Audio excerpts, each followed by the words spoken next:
Hindi. Ang salitang yun ay isang desperadong bulong. Isang basag na pagsusumamo sa gitna ng kanilang maliit at madilim na sala. Itay, parang awa niyo na. Hindi ako isang bagay na pwedeng ipagbenta. Nakatayo si Alina Reyes sa harap ng kanyang ama, si Ruben. Ang mga luha ay malayang dumadaloy sa kanyang pisngi, ngunit ang kanyang mga mata ay nag-aalab sa galit at hindi makapaniwala. Sa ibabaw ng kanilang lumang lamesa, nakakalat ang isang bunton ng pera, mga bagong printa na libu-libong piso na tila isang insulto sa kanilang kahirapan. Tapos na ang usapan, Alena, sabi ni Ruben, hindi makatingin ng diretso sa kanyang anak. Ang kanyang mga mata ay nakapako sa pera na para bang iyon ang tanging bagay na totoo sa buong mundo. Malaki ang utang natin. Ito lang ang paraan. Anong paraan, Tay?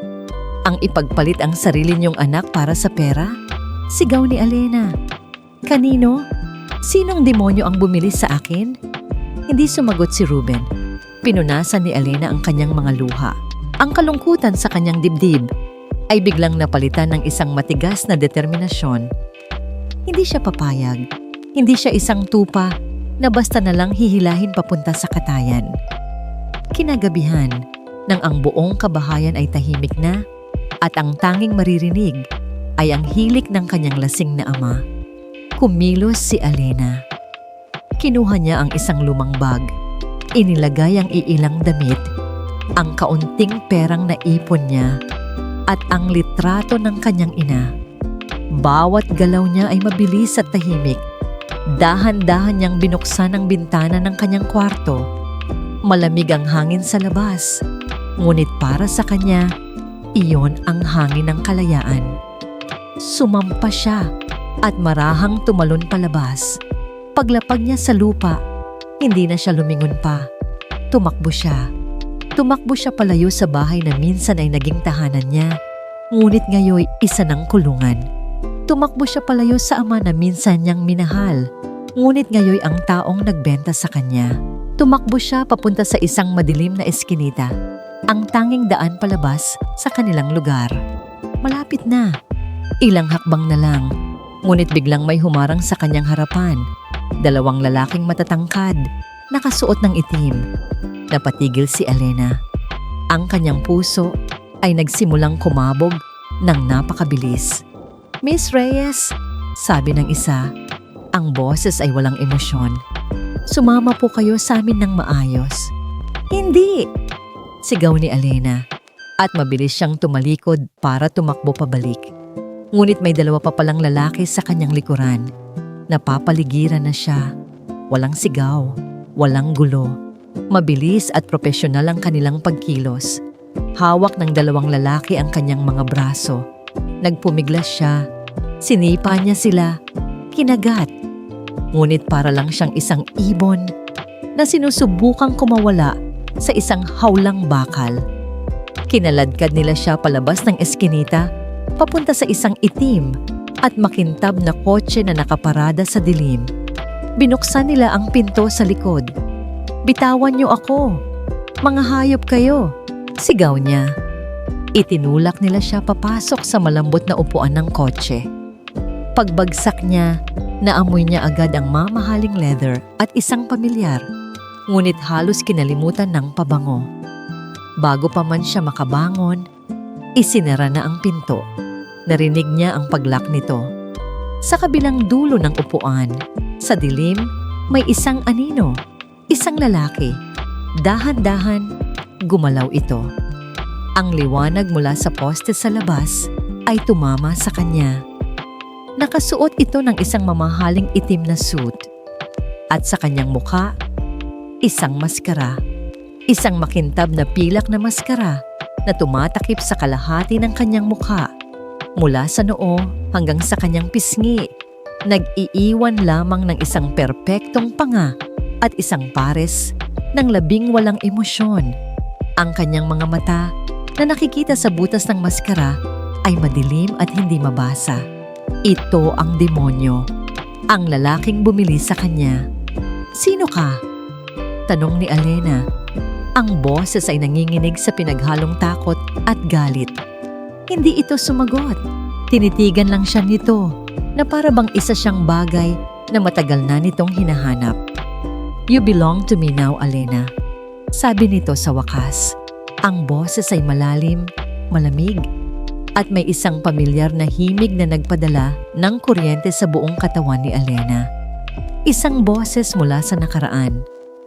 Imposible. Dahil sa galit at pagkalito, sinugod ni Alena ang lalaki. Sinuntok niya ito, kinalmot, sinabunutan. "Hayop ka! Hindi ako sayo! Hindi ako pag-aari ng kahit sino!" Hindi nanlaban ang lalaki. Hinayaan lang niya si Alena na nailabas ang kanyang galit. Nang mapagod na si Alena, mabilis nitong hinawakan ang kanyang mga kamay. Sa isang galaw, napigilan na niya ito. Malakas siya. Sobrang lakas. Inilapit niya ang kanyang mukha sa mukha ni Alena. Ang maskara ay ilang pulgada na lang ang layo. Ramdam ni Alena ang init ng kanyang hininga at bumulong ito sa kanyang tainga. Isang bulong na yumanig sa kanyang kaluluwa. Isang bulong na gumising sa isang multo na matagal na niyang inilibing. "Huwag matigas ang ulo, Len." Natigilan si Alena. Ang kanyang buong katawan ay nanigas. Len. May isang tao lang sa buong mundo ang tumawag sa kanya sa pangalang yon. Ang kanyang asawa. Ang kanyang minamahal. Ang lalaking namatay sa isang nasusunog na sasakyan, 5 taon na ang nakalipas. Ang unang gumising kay Alena ay ang sinag ng araw. Ngunit hindi ito ang pamilyar na sinag na tumatagos sa manipis na kurtina ng kanyang lumang bintana. Ito ay isang sinag na dumadaan sa isang dambuhalang salamin, tumatama sa malambot na seda ng kumot na bumabalot sa kanya at nagpapakinang sa ginto at pilak na mga palamuti ng isang silid na mas malaki pa sa buong bahay nila. Napabalikwas siya ng bangon. Ang kanyang puso ay kumabog ng mabilis. Nasaan siya? Pagkatapos, ang alaala ng nakaraang gabi ay bumalik na parang isang malamig na alon. Ang pagtakas, ang mga lalaking nakaitim, ang kotse, ang maskara at ang bulong. Len. Imposible. Isang malupit na panaginip lang ang lahat. Tumayo siya. Ang sahig na gawa sa marmol ay malamig sa kanyang mga paa. Lumapit siya sa bintana. Ang nakikita niya ay isang malawak at perpektong hardin na papalibutan ng isang mataas na pader. Walang ibang bahay na natatanaw. Para siyang nasa isang isla. Isang magandang kulungan. Bumukas ang pinto. Pumasok ang isang katulong na may dalang tray ng pagkain. "Good morning po, ma'am. Pinahanda po ni Sir Dante ang almusal ninyo." "Nasaan siya?" Malamig na tanong ni Alena. "Nasa opisina po niya, ma'am." Magalang na sagot ng katulong, "Gusto ko siyang makausap." Pagkatapos ng almusal, dinala siya ng katulong sa tapat ng isang dambuhalang pinto na gawa sa dark wood. Kumatok ito. "Pasok!" sabi ng isang boses sa loob. Ang boses na yon. Pumasok si Alena. Nakaupo si Dante sa likod ng isang malaking mesa, abala sa pagbabasa ng mga dokumento. Nakasuot pa rin ito ng maskara. Hindi siya tiningnan nito. Ang pagwawalang bahala na yon ang nagsilbing gasolina sa apoy ng kanyang galit. Kinuha niya ang isang mamahaling florera sa isang mesa sa tabi niya at buong lakas na ibinato sa direksyon ni Dante. Bumasag ang florera sa pader sa likod mismo ni Dante, ilang pulgada lang mula sa kanyang ulo, ngunit hindi ito gumalaw. Hindi man lang ito nagulat. Dahan-dahan lang nitong ibinaba ang papel na binabasa at tumingin sa kanya. "Tapos ka na?" tanong nito. Ang boses ay kalmado. "Hayop ka!" sigaw ni Alena. "Anong karapatan mong ikulong ako dito? Sino ka ba talaga?" Tumayo si Dante at dahan-dahang lumapit sa kanya. Sa bawat hakbang nito, napapaatras si Alena. "Sinabi ko na sa'yo, you belong to me." At kung ako sa'yo, sisimulan ko ng mas sanay sa buhay na to dahil hinding-hindi ka na makakaalis. Sa mga sumunod na araw, sinubukan ni Alena ang lahat. Sinubukan niyang kaibiganin ng isang mas batang katulong, si Tess. Binigyan niya ito ng papuri. Tinanong tungkol sa pamilya nito. Ngunit nang subukan niyang humingi ng tulong para tumakas, ngumiti lang si Tess. "Pasensya na po, Ma'am Alena," sabi nito. "Ang utos po ni Sir ay alagaan kayo at mananatili po kayong ligtas dito sa loob." Ligtas o nakakulong? Isang gabi, habang nakatitig siya sa kanyang refleksyon sa salamin, bigla siyang tinamaan ng isang alaala. 5 taon na ang nakalipas. Isang gabi sa dalampasigan, nakasandal ang ulo niya sa balikat ng kanyang asawa. Ang asawa niyang simple, isang construction worker na may malaking pangarap para sa kanila. "Kahit anong mangyari, Len," bulong nito, "hahanapin kita. Palagi kitang hahanapin." Ang alaala ay biglang naputol. Napalitan ng isang imahe ng nagliliyab na sasakyan sa gilid ng isang highway. Usok, apoy, at ang nakakabinging tunog ng sirena. Napahawak si Alena sa kanyang ulo. Patay na siya. Nakita niya, isang aksidente. Ngunit bakit ang boses at mga galaw ni Dante ay pumupukaw sa isang multo? Ang pagkakataon ay dumating sa isang hapunan. Si Dante, tulad ng dati, ay tahimik na kumakain sa kabilang dulo ng mahabang lamesa dahil sa panginginig ng kanyang kamay. Aksidenteng natabig ni Alena ang kanyang kupitan ng red wine. Tumapon ito sa puting mantel at ang iba ay tumalsik sa kamay ni Dante na nakapatong sa mesa. "Naku, sorry," sabi ni Alena. Kahit na may bahagi sa kanya na sinadya iyon, kumuha siya ng tissue at lumapit dito. "Ako na ang magpupunas." Bago pa man makaiwas si Dante, hinawakan ni Alena ang kanyang kamay. Ang init ng balat nito ay pamilyar. At habang pinupunasan niya ang alak, nakita niya ito.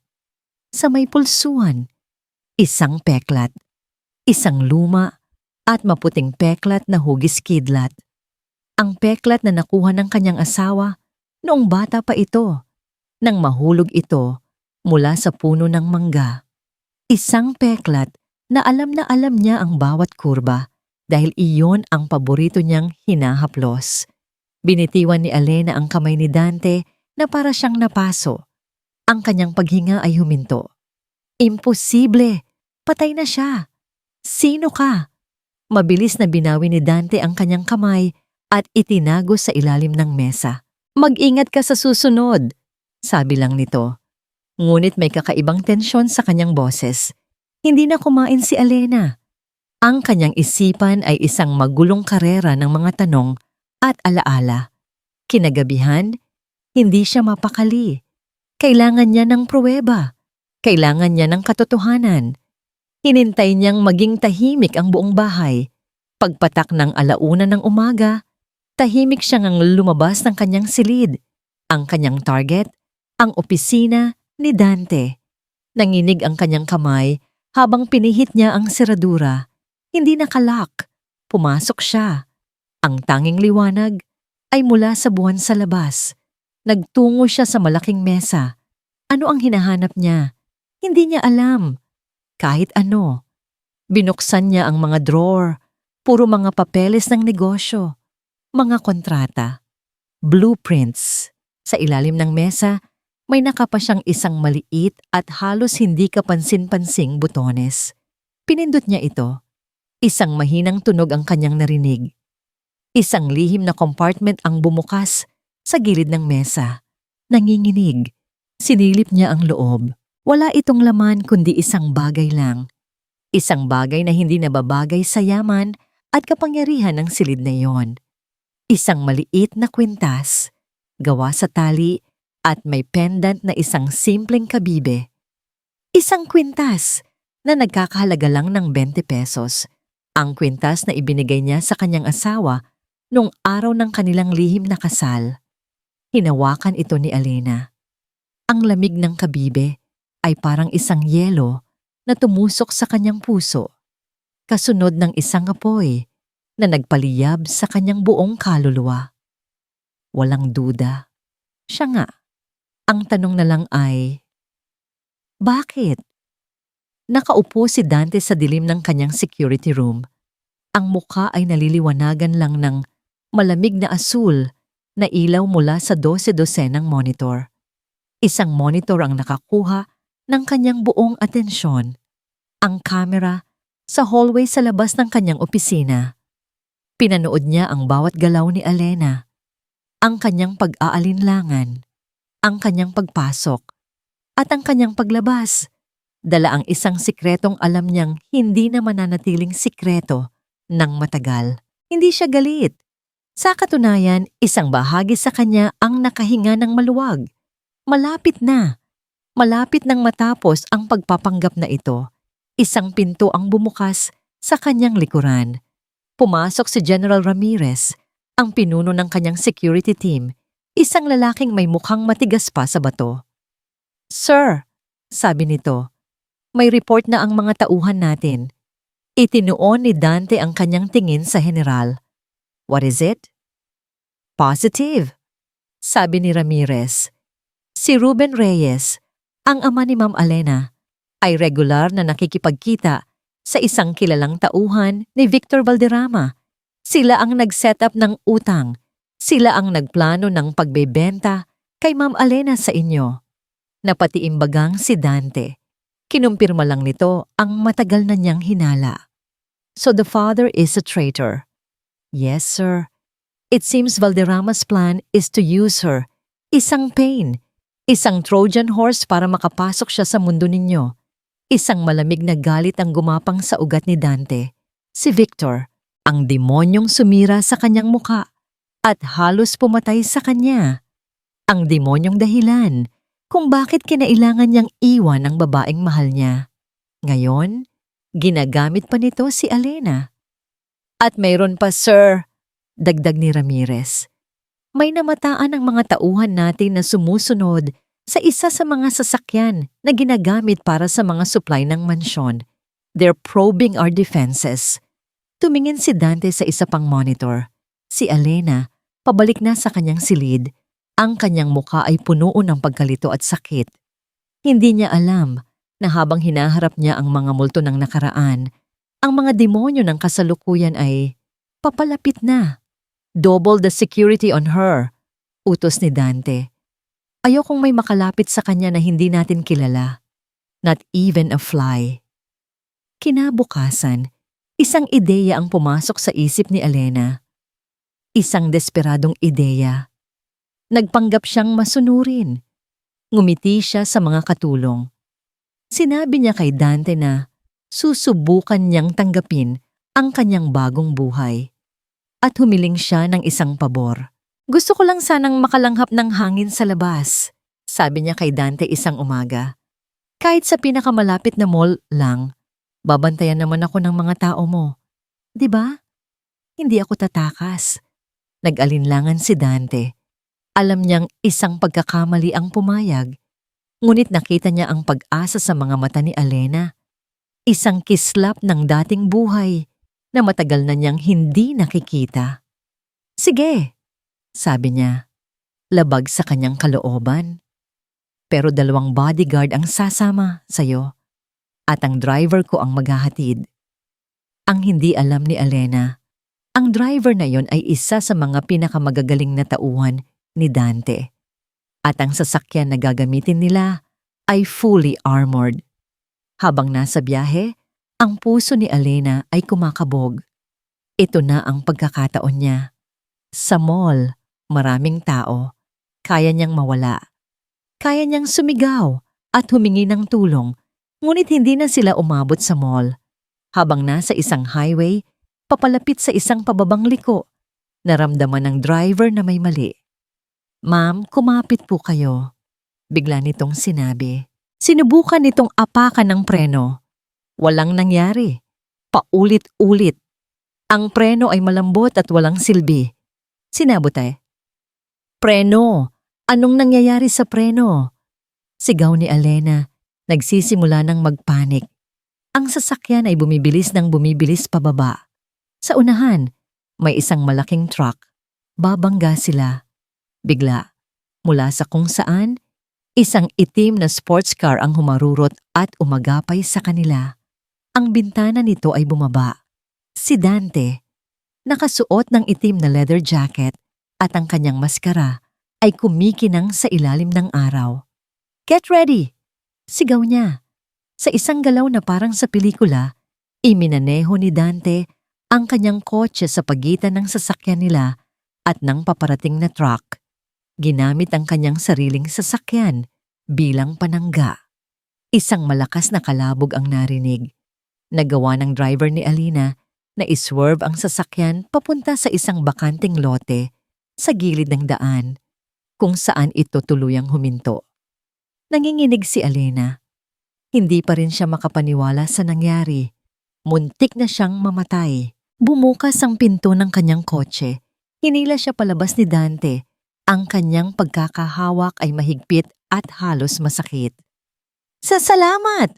bulong ni Alena, nakatingin sa gasgas at UP sa gilid ng mamahaling kotse ni Dante. "Sinalba mo ako." Ngunit imbis na sagutin, tinitigan lang siya ni Dante. Ang mga mata sa likod ng maskara ay nag-aalab sa isang emosyong hindi maiintindihan ni Alena. Galit? Takot? Pagkatapos, tumalikod ito na parang walang narinig. "Ibalik niyo siya sa mansyon." Utos nito sa mga bodyguard na kararating lang. Wala nang lalabas. Ever. Habang kinaladkad si Alena pabalik sa kotse, sumigaw siya. "Bakit? Bakit mo to ginagawa? Halimaw ka. Gusto mo akong patayin." Hindi lumingon si Dante. Pinanood lang niya ang sasakyan na mag-u-turn at magmaneho palayo, pabalik sa kanilang gintong hawla. Nang mawala na sila sa kanyang paningin, kinuha ni Dante ang kanyang cellphone, isang numero. "Hello, Victor," sabi niya. Ang boses ay delikadong kalmado. Isang tawa ang narinig niya sa kabilang linya. "Dante, my old friend, kamusta na ang maganda mong asawa?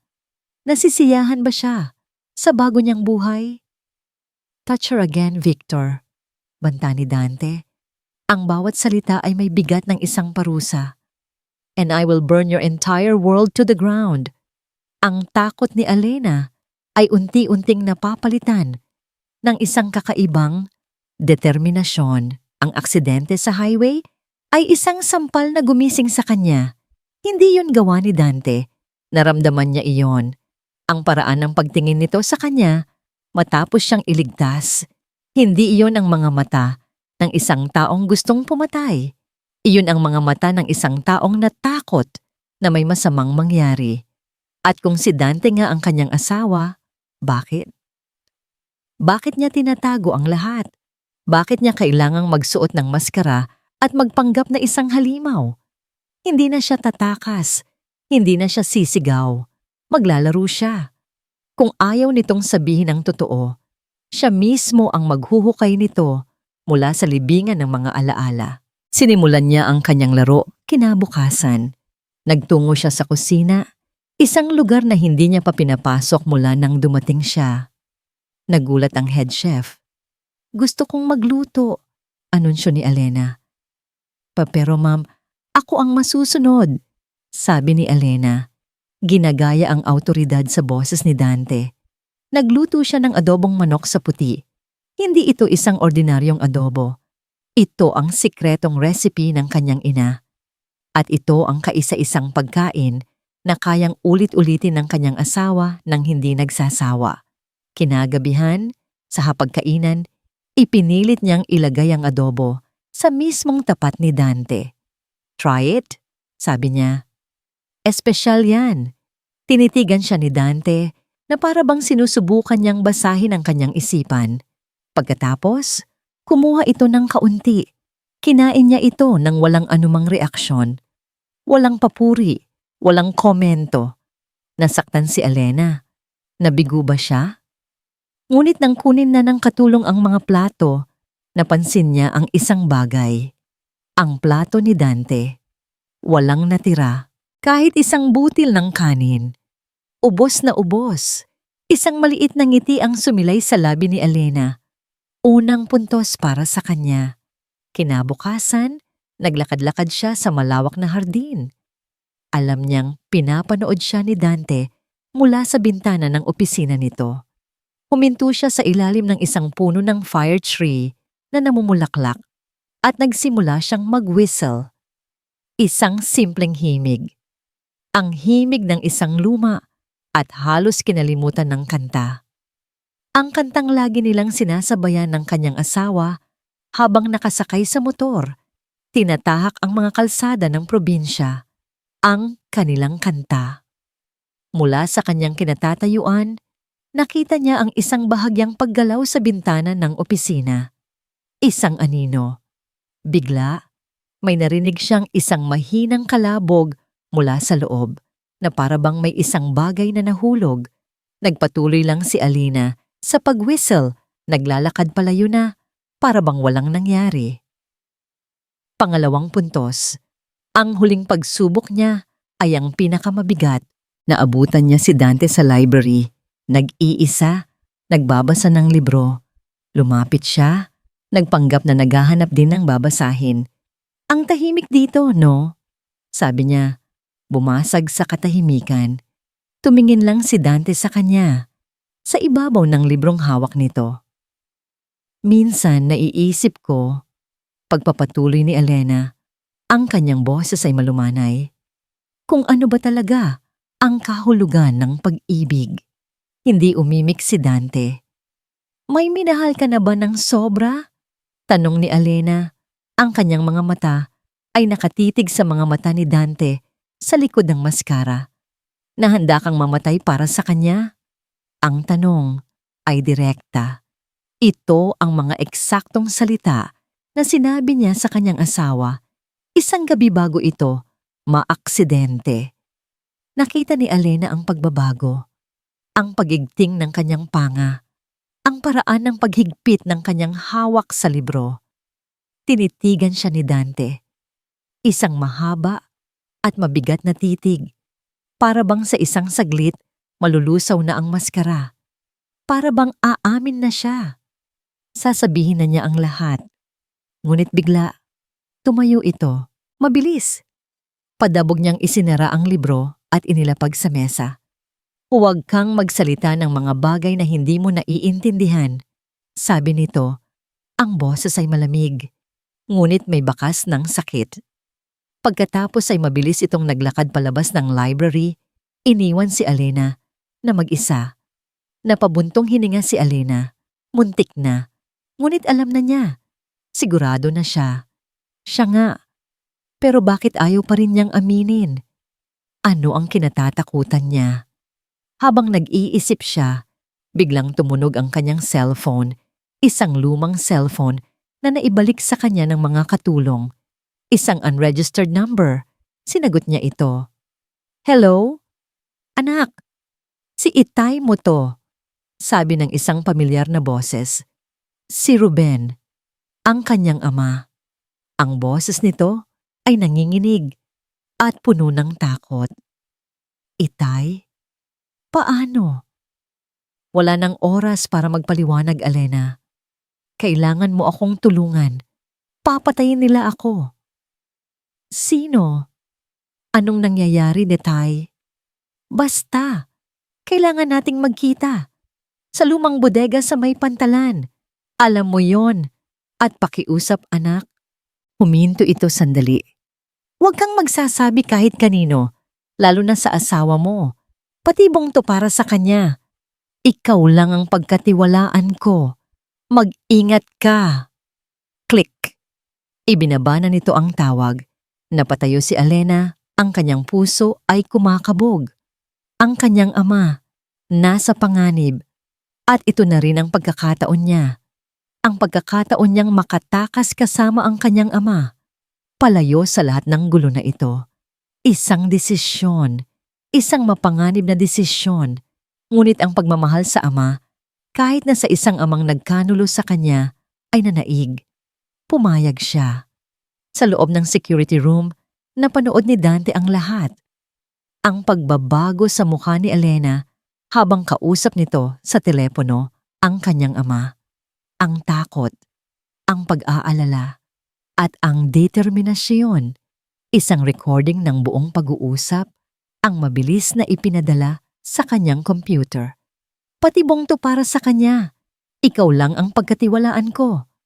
Napangisi ng mapait si Dante, isang napakagaling na aktor. Ginagamit ni Ruben ang pagmamahal ng sarili nitong anak bilang armas.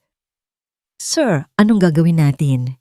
Tanong ni General Ramirez na nakatayo sa kanyang tabi. The call was traced. It came from a burner phone, but the cell tower location is near the old warehouses at the port. Confirmed. It's a trap. Tumingin si Dante sa monitor kung saan nakikita niya si Elena.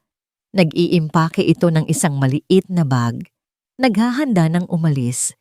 Pigilan na natin siya, sir, sabi ni Ramirez. Bago pa siya makalabas. It's too risky. Iyon ang tamang gawin. Ang lohikal na desisyon. I-lock ang lahat ng pinto. Sabihin kay Elena ang katotohanan. Ipakita sa kanya ang recording. Ngunit ano ang mangyayari pagkatapos? Maniniwala ba siya? O iisipin niyang isa lang itong paraan para patuloy siyang ikulong? Ang maliit na tiwalang nagsisimula nang mabuo sa pagitan nila ay madudurog. At habang buhay, iisipin ni Elena na pinabayaan niya ang kanyang ama sa gitna ng panganib. Hindi niya kayang gawin yun sa kanya. No, mariing sabi ni Dante. Nagulat si Ramirez. Pero Sir Dante, hahayaan natin siyang umalis, sabi ni Dante. Ang kanyang mga mata ay nakapako pa rin sa monitor. Nababaliw na po ba kayo, sir? Hindi makapaniwalang sabi ng general. Ipinapadala niyo siya ng diretso sa kamatayan. Kay Victor Valderrama. Hindi siya mag-iisa. Sagot ni Dante, ang boses ay malamig at puno ng isang delikadong plano. Ilang oras ang biyahe papunta sa Pantalan? Roughly 1 hour, sir. Depende sa traffic. That's enough time, sabi ni Dante. Tumingin siya kay Ramirez. Ang kanyang mga mata ay nag-aapoy sa likod ng maskara. I want your best team. Full assault gear. Sniper support. Isurround niyo ang buong lugar. Walang makakapasok. Walang makakalabas. Ang tanging papayagan niyong pumasok ay si Elena. At kayo, sir? I'll be the cleanup crew, sabi ni Dante. Kapag nasa loob na si Elena, doon tayo papasok. We end this. Tonight. Di isang napakadelikadong sugal. Ginagamit niya ang babaeng mahal niya bilang pain para mahuli ang isang demonyo. Kinamumuhian niya ang sarili niya para dito. Ngunit ito na ang kaisa-isang paraan para matapos ang lahat. Pinanood niya sa kamera si Alina habang maingat itong lumalabas ng kanyang silid. Pinanood niya kung paano nito nilinlang ang isang gwardiya sa may hardin. Pinanood niya kung paano nito ninakaw ang susi ng isa sa mga utility cars ng mansyon. Bawat galaw ni Elena ay isang punyal sa puso ni Dante. Ang kanyang tapang, ang kanyang determinasyon na makatakas para iligtas ang taong nagkanulo sa kanya. Sir, nakaalis na po siya. Report ng isang gwardiya sa radyo. Let her go, utos ni Dante.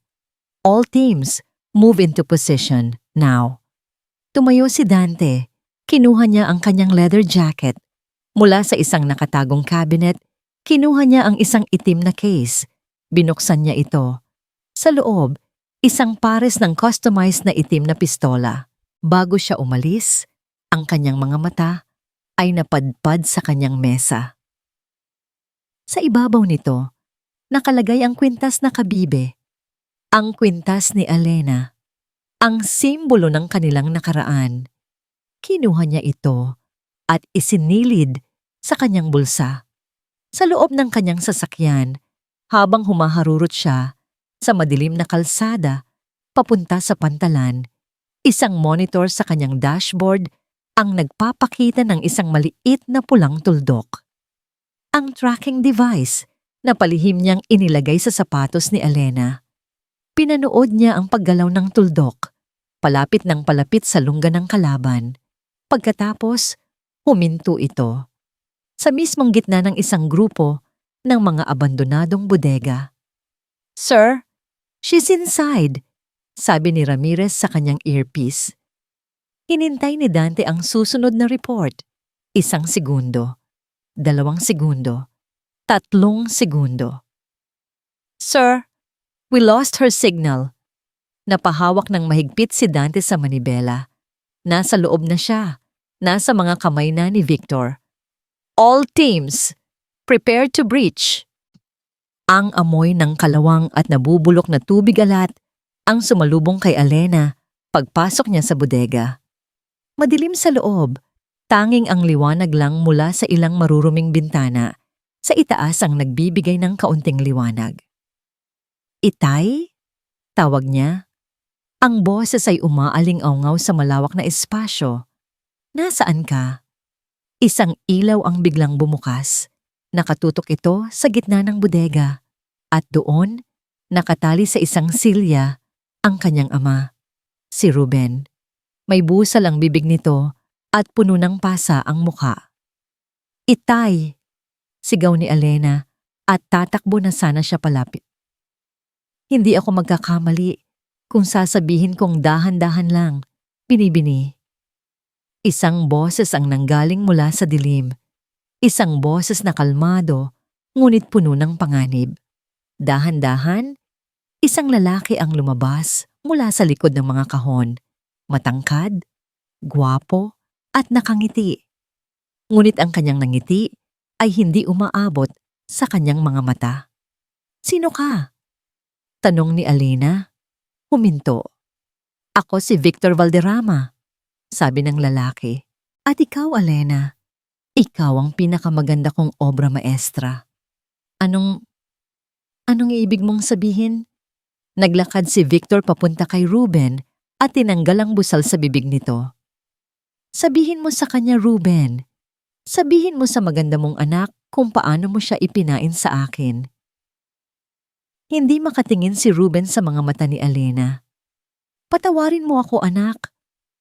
Umiiyak nitong sabi. "Napilitan lang ako." "Kasinungalingan!" sigaw ni Victor. "May pagpipilian siya at pinili niya ang pera, tulad ng lagi niyang ginagawa." Sa isang iglap, ang lahat ay naging malinaw kay Elena. Ang tawag, ang pagmamadali, patibong to para sa kanya. Hindi para kay Ruben, kundi para kay Dante. "Ginawa mo akong pain," bulong ni Elena, nakatingin sa kanyang ama nang may pagkasuklam. "At isang napakagandang pain," sabi ni Victor. Lumapit ito kay Elena. Hinawakan nito ang kanyang baba. "Ngayon, ang kailangan na lang nating gawin ay hintayin ang iyong prinsipeng nakamaskara. Gusto kong makita kung gaano siya katapang kapag ang buhay ng kanyang reyna na ang nakataya." Bigla, hinila ni Victor ang buhok ni Elena at itinulak siya sa sahig. Sinipa niya ito sa tiyan. Napadaing si Elena sa sakit. "Huwag!" sigaw ni Ruben. "Huwag ang anak ko." "Tumahimik ka, traidor!" sigaw ni Victor. Itinutok niya ang isang maliit na patalim sa pisngi ni Elena. Gumawa ng isang maliit na hiwa. Dumaloy ang dugo. Gusto kong makita ni Dante kung paano ko sisirain ang lahat ng maganda sa buhay niya. POV Dante. Preach! Ang utos ni Dante ay parang isang kulog. Kasabay nito ang isang malakas na pagsabog sa pader sa gilid ng bodega. Pumasok ang assault team. Ang kanilang mga baril ay handa. Nagsimula ang putukan, ngunit si Dante ay hindi dumaan doon. Kasama ang 2 tauhan, dumaan sila sa isang lihim na daanan sa ilalim ng lupa na matagal na nilang alam. Ang kanyang target ay isa lang, ang silid kung nasaan si Elena. Naririnig niya ang mga sigaw, ang putukan, ang gulo. Ngunit ang kanyang isipan ay nakatutok lang sa isang bagay. "Elena, Nang marating nila ang pinto papasok sa main area, sumenya siya sa kanyang mga tauhan. Sa isang sipa, sinira niya ang pinto. Ang eksenang bumungad sa kanya ay isang imahe mula sa impyerno. Si Alena, nakaluhod sa sahig, duguan ng pisngi. Si Victor, nakatayo sa likod nito, isang baril ang nakatutok sa ulo ng kanyang asawa. Dante? Ngumiti si Victor. Sa wakas, nagpakita ka rin. Bitawan mo siya, Victor. Sabi ni Dante, ang boses ay isang dagundong. Itinaas niya ang kanyang pistola. Sabi ni Victor, idiniin ang baril sa sentido ni Alena. Isang maling galaw at magiging biyudo ka. Ulit. Napako si Dante sa kanyang kinatatayuan. Ang kanyang puso ay parang pinipiga. Nakita niya ang takot sa mga mata ni Alena at ang isang bagay na mas masakit pa, ang pagsisisi. Lahat ng ito ay dahil sa'yo, sabi ni Victor. Dahil sa pamilya mo, sinira niyo kami, kinuha niyo ang lahat sa amin. Kaya ngayon, kukunin ko rin ang lahat sa'yo, simula sa kanya. Ano ang gusto mo? Tanong ni Dante. Ngumiti si Victor. Isang ngiti ng isang demonyo. Isang simpleng bagay lang. Gusto kong makita ang totoong ikaw. Gusto kong makita ang mukha ng halimaw na sinira ng aking pamilya bago kita patayin. Pili ka, Dante, sabi ni Victor. Ang kanyang boses ay isang mapanuksong bulong. Ang buhay niya o ang maskara mo? POV, Dante. Ang mundo ni Dante ay lumiit. Nawala ang ingay ng putukan sa labas. Nawala ang amoy ng pulbura. Ang tanging nakikita niya ay ang nanginginig na katawan ni Alena at ang dulo ng baril na nakatutok sa ulo nito. Ang buhay niya o ang maskara niya, para kay Dante, hindi yon isang pagpipilian. Dahan-dahan, ibinaba niya ang kanyang baril. Ipinakita niya ang kanyang dalawang kamay, isang senyales ng pagsuko. Sige, sabi ni Dante. Ang boses ay kalmado. Panalo ka, Victor. Nagulat si Victor. Hindi niya inaasahan na ganoon kadali. Isang nangiting mapang-asar ang sumilay sa kanyang labi. Magaling. Magaling na aso. POV, Alena. Napanood ni Alena ang lahat na parabang isang slow motion na pelikula. Ang pagbaba ng baril ni Dante, ang pagsuko niya. Wag. Sigaw ng kanyang isipan. Wag mong gawin. Alam niya kung gaano kahalaga ang maskarang yon kay Dante. Hindi niya pa nakikita ang nasa likod nito, ngunit nararamdaman niya ang sakit na itinatago nito. Iyon ang kanyang pader, ang kanyang kalasag. At ngayon, isusuko niya ito para sa kanya. Dahan-dahan, itinaas ni Dante ang kanyang mga kamay papunta sa gilid ng kanyang maskara. Ang kanyang mga daliri ay nanginginig. Isang huling tingin. Tumingin siya ng diretso sa mga mata ni Alena. Sa tingin na yon, walang takot. Tanging pag-ibig. Isang malungkot, ngunit buong pusong pag-ibig na para bang sinasabi nito, para sa'yo, gagawin ko ang lahat. At dahan-dahan, hinila niya ito palayo sa kanyang mukha. Ang katahimikan sa bodega ay nakakabingi. Ang kaliwang bahagi ng mukha ni Dante ay perpekto pa rin. Ang pamilyar na panga, ang matangos na ilong, ang matang minsan ay puno ng saya. Ang mukha ng lalaking minahal niya. Ngunit ang kanang bahagi, isang masalimuot na mapa ng sakit.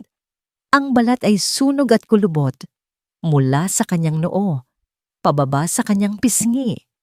Ang kanyang kilay ay wala na, at ang gilid ng kanyang labi ay bahagyang nakaangat sa isang permanenteng ngiwi. Isang mukha ng isang halimaw, ayon sa mundo. Ngunit para kay Alena, hindi iyon ang nakita niya.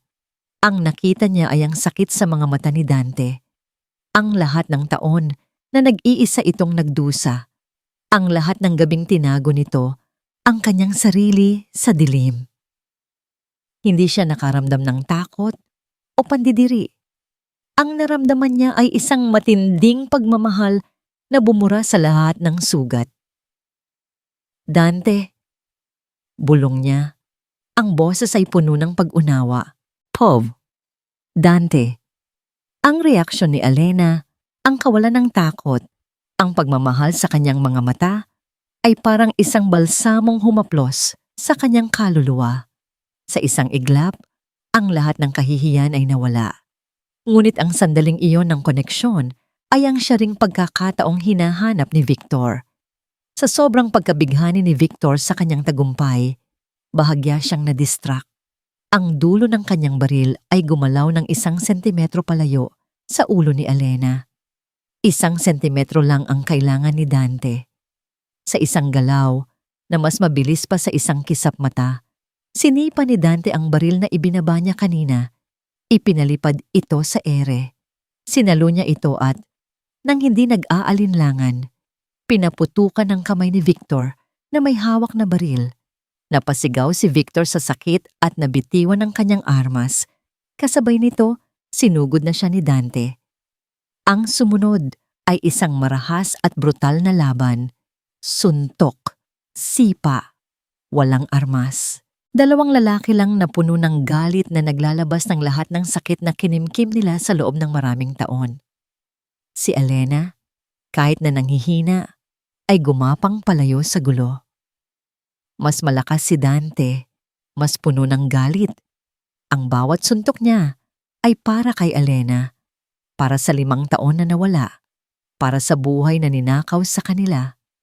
Sa huli, si Victor ay bumagsak sa sahig, duguan at walang malay. Nakatayo si Dante sa ibabaw niya, humihingal.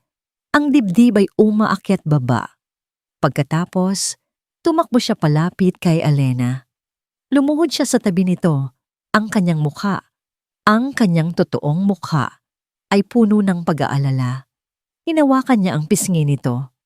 "Len," sabi niya, ang boses ay nanginginig. "Okay ka lang ba?" Bago pa man makasagot si Elena, ang kanyang mga mata ay pumikit at nawalan siya ng malay.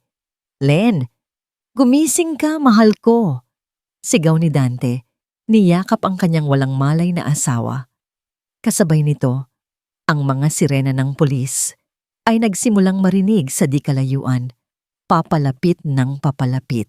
Kasi, pagmulat ni Elena, ang una niyang nakita ay ang puting kisame, ang amoy ng antiseptic.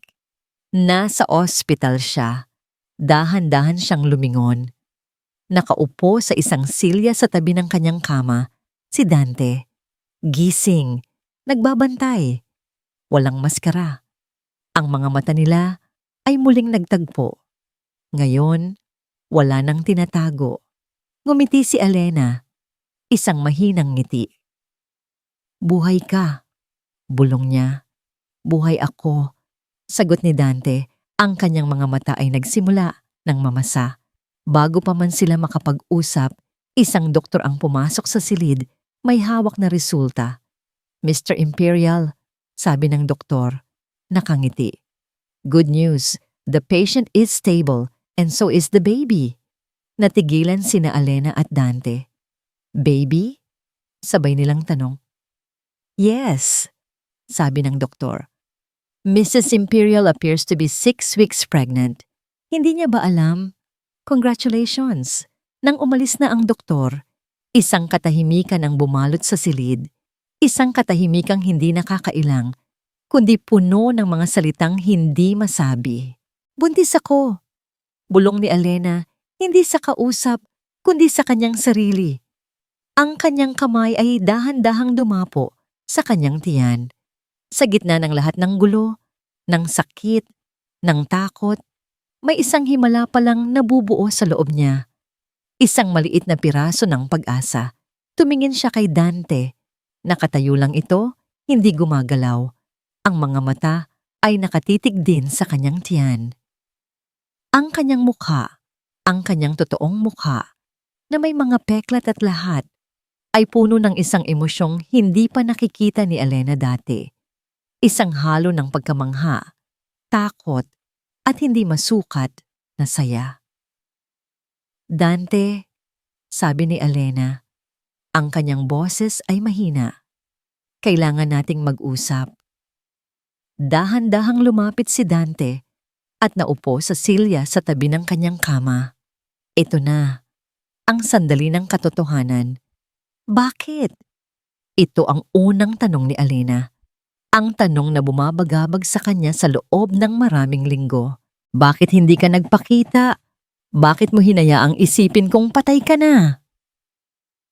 Huminga ng malalim si Dante na para bang naghahanda siyang muling bisitahin ang isang masamang panaginip. Dahil iyon ang kailangan kong gawin para iligtas ka, sabi niya. Ang boses ay garalgal. Noong gabing iyon, 5 taon na ang nakalipas. Hindi iyon aksidente, Len. Patibong iyon. Patibong ni Victor Valderrama. Inatake nila kami. Sinunog nila ang sasakyan. Akala nila, patay na ako. Pero nakalabas ako bago ito tuluyang sumabog. Napahawak sa bibig si Alena. Ang buong akala ko noon, pagpapatuloy ni Dante, ay kapag naniwala ang lahat na patay na ako, titigilan ka na niya. Na magiging ligtas ka, kaya nagtago ako. Pinanood lang kita mula sa malayo, bawat araw, bawat gabi. Kung ganon, bakit mo ako binili sa Itay? Tanong ni Alena. Ang sakit ng pagtataksil ng kanyang ama ay muling sumariwa. Bakit mo ako ikinulong? Dahil nalaman kong hindi pa pala tapos si Victor, sabi ni Dante. Ang kanyang mga kamao ay napakuyom. Nalaman niyang buhay pa ako at ikaw na naman ang puntirya niya. Nalaman kong ginagamit niya ang utang ng tatay mo para maipasok ka sa isang patibong. Wala akong maisip na ibang paraan. Ang bilhin ka at dalhin sa mansyon. Iyon lang ang paraan para maipasok kita sa kuta ko. Sa lugar kung saan kaya kitang protektahan 24 oras. Ang gintong hawla, hindi pala yun kulungan. Isa pala yung santuaryo. Lahat ng galit ni Alena, lahat ng pagkasuklam, ay unti-unting natunaw. Napalitan ito ng isang malalim na pag-unawa. Ang lahat ng kalupitan, ang lahat ng pagkontrol, ay mga baluktot na anyo pala ng pag-ibig. Dahan-dahang hinawakan ni Dante ang kanyang mukha, ang bahaging may peklat. Ito, bulong niya, ang boses ay puno ng sakit. Ito ang dahilan kung bakit hindi ako nagpakita. Ayokong makita mo akong ganito. Ayokong matakot ka sa akin. Hindi na napigilan ni Alena ang kanyang mga luha. Mga luha ng awa at pagmamahal. Dahan-dahan, itinaas niya ang kanyang kamay. Nanginginig. At sa isang galaw na puno ng pagtanggap, hinaplos niya ang mga peklat sa mukha ni Dante. Ang magaspang na balat, ang mga marka ng apoy. Hindi siya nandidiri, hindi siya natatakot. Ang nakikita ko lang, bulong ni Alena, habang tumutulo ang kanyang mga luha sa kanyang pisngi, ay ang lalaking mahal ko. Ipinikit ni Dante ang kanyang mga mata, ninamnam ang haplos na matagal na niyang pinanabikan. Isang butil ng luha ang pumatak mula sa kanyang mga mata, ang unang luhang pinakawalan niya sa loob ng 5 taon. Maya-maya, may iniabot si Dante sa kanya, isang maliit na litrato. Ang resulta ng kanyang ultrasound kanina, isang maliit na tuldok sa gitna ng kadiliman. Ang anak natin, sabi ni Dante, ang boses ay puno ng himala. Sabay nilang tinitigan ang litrato. Isang simbolo ng kanilang bagong simula, isinilang mula sa abo ng kanilang masakit na nakaraan. Inilapag ni Dante ang litrato. Tumingin siya kay Alena. Ang kanyang mga mata ay puno ng isang bagong determinasyon. At sa sahig ng ospital, sa tabi ng kama ng babaeng minsan na niyang pinakasalan sa isang lihim na seremonya, muling lumuhod si Dante Imperial. Hinawakan niya ang kamay ni Alena. Ang unang kasal natin ay isang pangako sa gitna ng kadiliman, sabi niya. Ngayon, gusto kong gumawa ng isang panata sa gitna ng liwanag. Alena Reyes, will you marry me? Tanong niya. Ang kanyang mga mata ay hindi humihiwalay sa kanya. Again?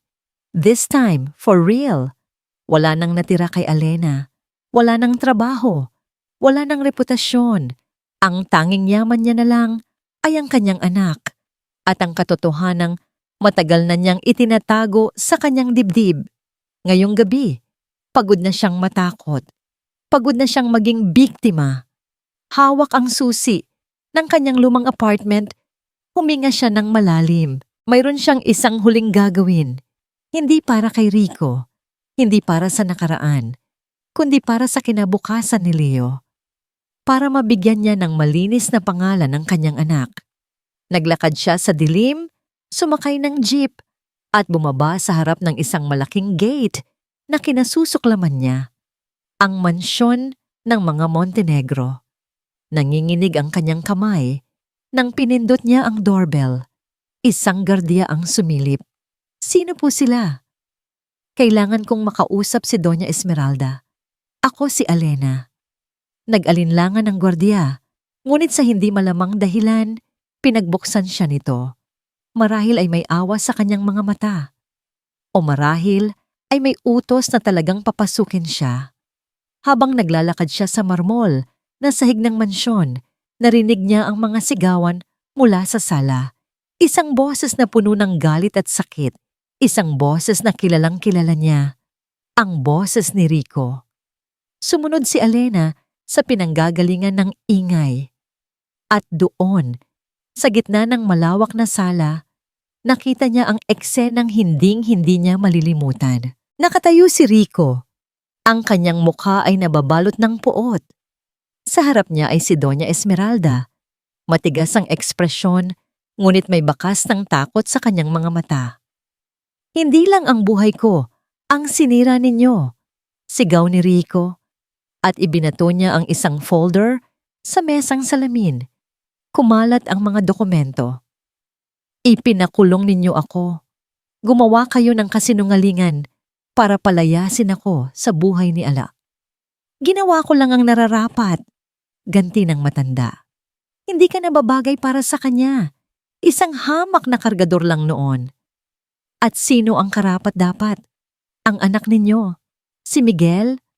Halos masuka si Rico nang binanggit niya ang pangalan. Ang anak ninyong alam ninyong may sikreto. Biglang pumasok si Alena sa eksena. Napalingon ang dalawa sa kanya gulat. Alena, bulong ni Rico. Ang galit sa kanyang mga mata ay napalitan ng saglit na kalituhan. Ngunit hindi si Rico ang tiningnan ni Alena. Nakatuon ang kanyang mga mata kay Doña Esmeralda. Sa unang pagkakataon sa loob ng maraming taon, nawala ang takot. Napalitan ito ng isang tapang na ngayon niya lang naramdaman. Nandito ako para sa diary ni Miguel, sabi ni Alena. Kalmado ngunit matatag ang kanyang boses. Ang diary na kinuha ninyo sa apartment ko. Nanlaki ang mga mata ni Doña Esmeralda. Anong diary? Tanong ni Rico.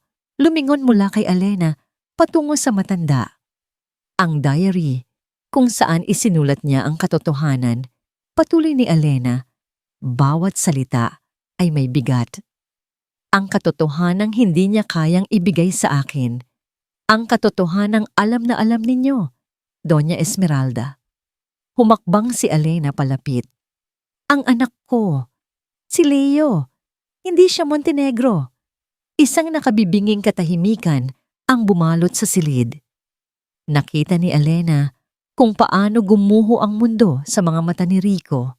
Ang pagkalito, ang pagkabigla, ang dahan-dahang pagbuo ng isang katanungan na hindi niya masabi. Ano? Anong ibig mong sabihin? Hirap na tanong ni Rico. Tumingin si Alena, diretso sa mga mata ni Rico, mga matang minsan niyang minahal ng buong puso.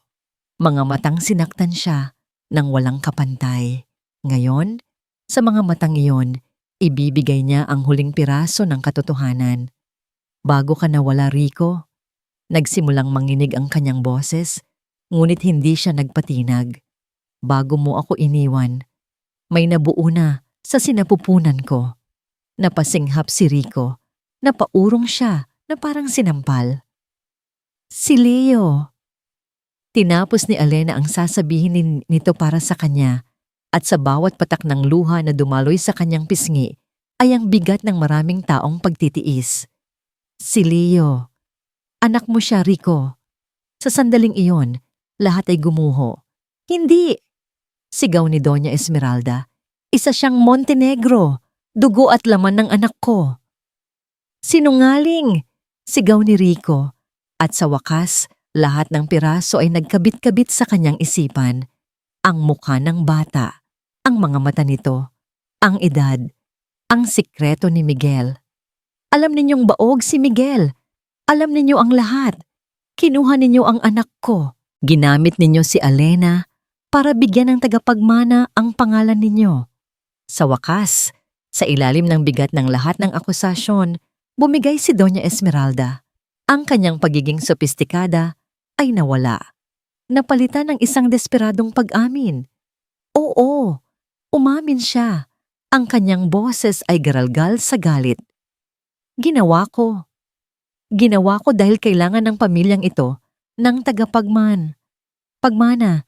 Ginawa ko para sa dangal ng mga Montenegro. Isang karangalan para sa isang babaeng katulad niya na maging bahagi ng pamilyang ito. Hindi na nakinig si Rico. Hindi na niya nakita ang matanda. Ang tanging nakikita niya ay si Alena. Nakatayo. Umiiyak. Ang babaeng hinusgahan niya, sinaktan, at ipinahiya. Ang babaeng tiniis ang lahat ng ito ng mag-isa. Ang babaeng nagdala at nag-alaga sa kanilang anak habang siya ay abala sa pagpapayaman at paghihiganti. Isang nakakakilabot na tunog ang kumawala sa lalamunan ni Rico. Isang tunog ng purong pagsisisi. Dahan-dahan siyang humakbang palapit kay Alena na napaurong sa takot. Ngunit hindi siya tumigil hanggang sa nasa harapan na niya ito. Ang amoy ng mga luha niya, ang sakit sa kanyang mga mata. At doon, sa sahig na gawa sa malamig na marmol, sa harap ng babaeng sinira niya, lumuhod si Rico Valencia. Ang makapangyarihang CCO, ang bilyonaryo, ang lalaking puno ng galit. Ngayon, isa na lang siyang lalaking wasak. Tumingala siya kay Alena. Ang kanyang mga mata ay basang-basa sa luha. Ang kanyang boses ay halos hindi marinig sa sobrang pagsisisi. Alena, patawarin mo ako. Lumipas ang ilang buwan. Ang ingay ng mansyon ng Montenegro ay napalitan ng katahimikan ng dagat. Ang bigat ng puot sa dibdib ni Alena ay dahan-dahang napapalitan ng alat ng hangin. Nakatayo siya sa dalampasigan, pinapanood ang kanyang anak na si Leo na tumatawa habang tinatakbuhan ang mga alon. Sa tabi niya, tahimik na nakatayo si Rico. Hindi na siya ang CEO na may suot na mamahaling damit. Isa na lang siyang simpleng lalaki na nakatingin sa iisang direksyon, sa kanilang anak. Wala nang Doña Esmeralda. Matapos ang eskandalo, pinili nitong lisanin ang bansa. Iniwan ang lahat ng kapangyarihan kay Rico. Ngunit hindi yun ang mahalaga. Ang mahalaga ay ang katahimikang natamasa nila sa wakas. Sinabi sa akin ng abogado na maaari ko nang palitan ang apelyido ni Leo. Basag ni Alena sa katahimikan. Pwede na siyang maging Valencia. Tumingin si Rico sa kanya. Sa mga mata nito, wala na ang galit, tanging isang malalim na lungkot at pagsisisi na lang ang naroon. Gagawin mo ba? Nagkibit balikat si Alena. Karapatan niya yon. Karapatan niyang makilala ang totoo niyang ama. Isang mahabang katahimikan muli. Alena, nagsalita si Rico. Hirap na hirap. Ang sinabi ko sa mansyon, ang paghingi ko ng tawad, alam kong hindi sapat yon. Tumingin si Alena sa malayo. Hindi nga. Hindi nagulat si Rico sa sagot niya. Tumango lang siya. Hindi madaling kalimutan ang sakit, ang mga salitang binitawan ko, ang paghusga ko sa'yo. Hindi! Sang-ayon ni Alena at sa unang pagkakataon, tiningnan niya ito sa mata.